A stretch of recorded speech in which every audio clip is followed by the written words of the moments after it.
water. It's nourishing me and it's hydrating me. You know, something's telling my body to do all this stuff at the end of the day. Maybe I should give it a little boost, you know. Go to my kidneys. It's Friday night. I'm going to be having a hard night tonight.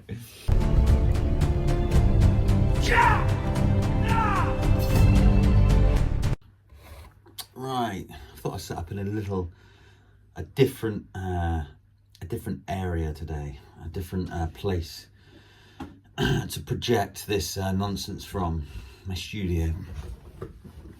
I thought I'd, to sort of mix it up, because I think there's probably a few too many thumbnails that look like me just driving around talking to people aimlessly. So let's do a little work and talk for a change. But I think one of the last videos I was talking about, I think it was after when I thought it was a nice sort of a nice little explanatory video about why I named the channel, why I named it, and obviously I've got that completely and utterly wrong, in the sense that the quote that I was basing the whole name of the channel on, an ordinary bloke, not a samurai, you're just an average bloke, was actually misquoted, or I'd misremembered the quote, so it was complete gobbledygook anyway.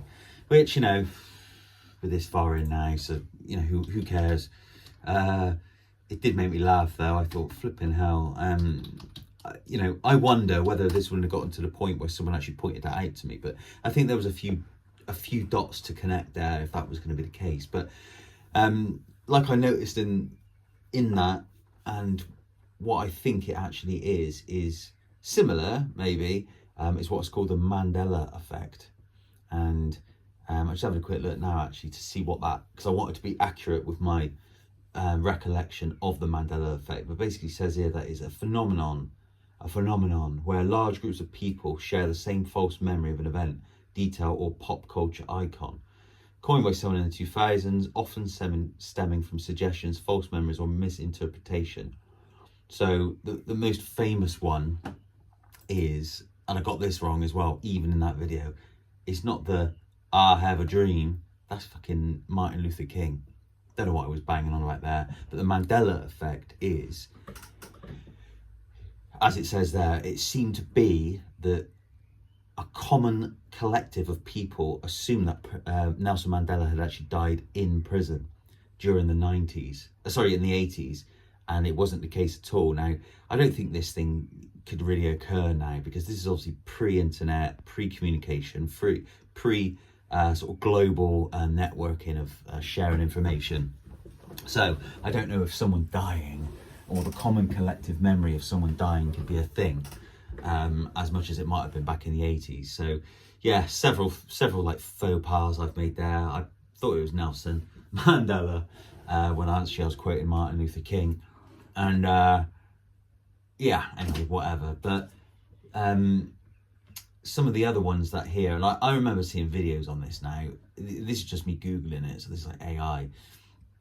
The AI overview. Another couple of examples of the Fruit of the Loom logo. I don't remember this one actually, but the way that they word it here is a lot of people remember a cornucopia in the logo. I don't know what a cornucopia is, but I'll put the logo up here. And it was never there, apparently. The other one is Looney Tunes. People remembered it as Looney Tunes, and people remembered it as Looney Tunes. I don't know. And then the Star Wars one, I do remember this actually. I always thought it was Luke, I am your father. Apparently it is not. It is no, I am your father. Weird. Kit Kat is the other one. People remember the logo having a hyphen in it, or Kit-Kat. Again, I don't really remember that, but no, it's interesting, I think, how, you know, irrespective of all those things, I mean, I know this with people I argue with on a regular basis, the recollection that some people have on certain things compared to other people, it's like night and day, really. You know, you sort of, they always say, don't they, that, you know, there's always three sides to a story. There's your side, my side, and the truth, or, you know, one side, the other side, and the reality. And I think that's really true, because, you know, you can convince yourself you're right. I think you can convince yourself that you're ill if you're that way inclined. I think you can also convince yourself that you're not ill if you are actually ill. To some levels, I've upset people with that statement before now, where, you know, I say that being ill is a state of mind. Obviously, that's not completely true, and probably that's a bit immature of me to say so, or irresponsible of me to say so, because obviously there are real illnesses out there. But certain things, when like people feel a bit snoozy, a bit like, oh, a headache or whatever, I just think you can think your way through these things a lot of the time, in my opinion. But you know, and to be honest, this circles its way back to perhaps what I was yapping on about in my last video, or one of my last videos, where you know, my fascination with Bruce Lee back in the day.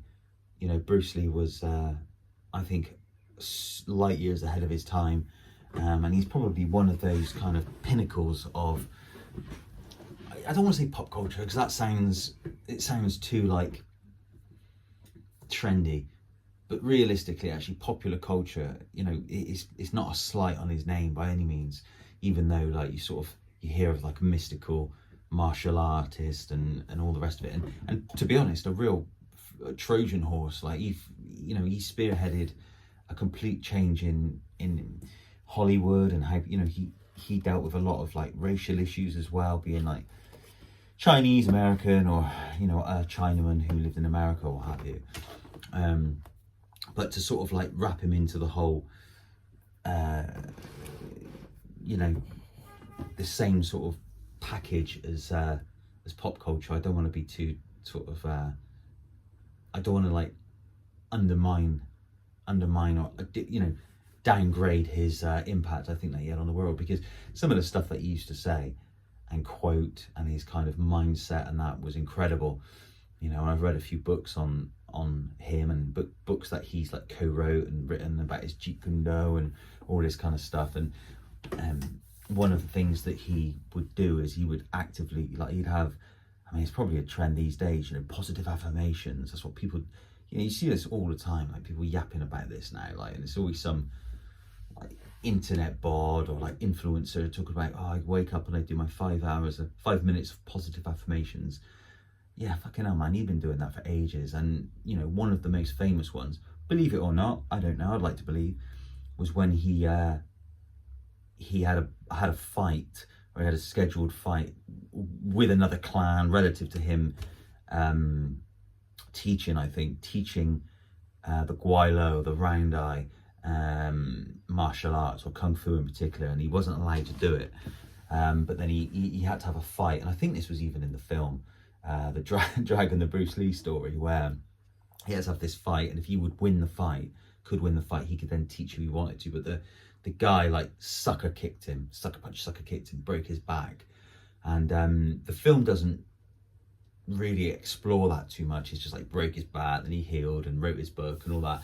But I've read books of his where he would literally just focus, like, my back is healing, and he would just think his back to fuse back together. And as ridiculous as that sounds, I think if you really break it down and really like distill back what your body is doing to itself, like, let's say I cut my hand and I'm bleeding, right? Okay, I'm not going to think heal, coagulate my blood. I'm not going to think this, but something is telling my body to do that. Okay, you could say the blood is reacting with the air and it is going hard and etc., but something is telling my body to fuse, to sew those fibers back together. All right, it's not a conscious thing, but there's mechanisms in place that are doing this.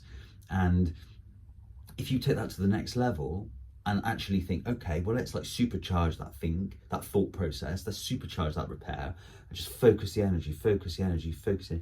I think it makes perfect sense. It might sound mental, and I you know, I don't know if there's ever a way to prove it, but I think it could be a very, very respected, you know, opinion.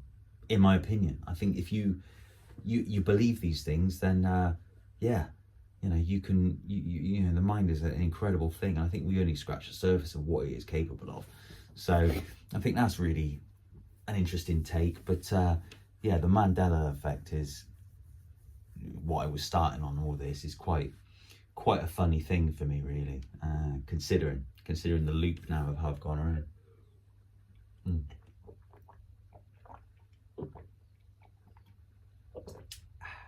Water is nourishing me and it's hydrating me. You know, something's telling my body to do all this stuff at the end of the day.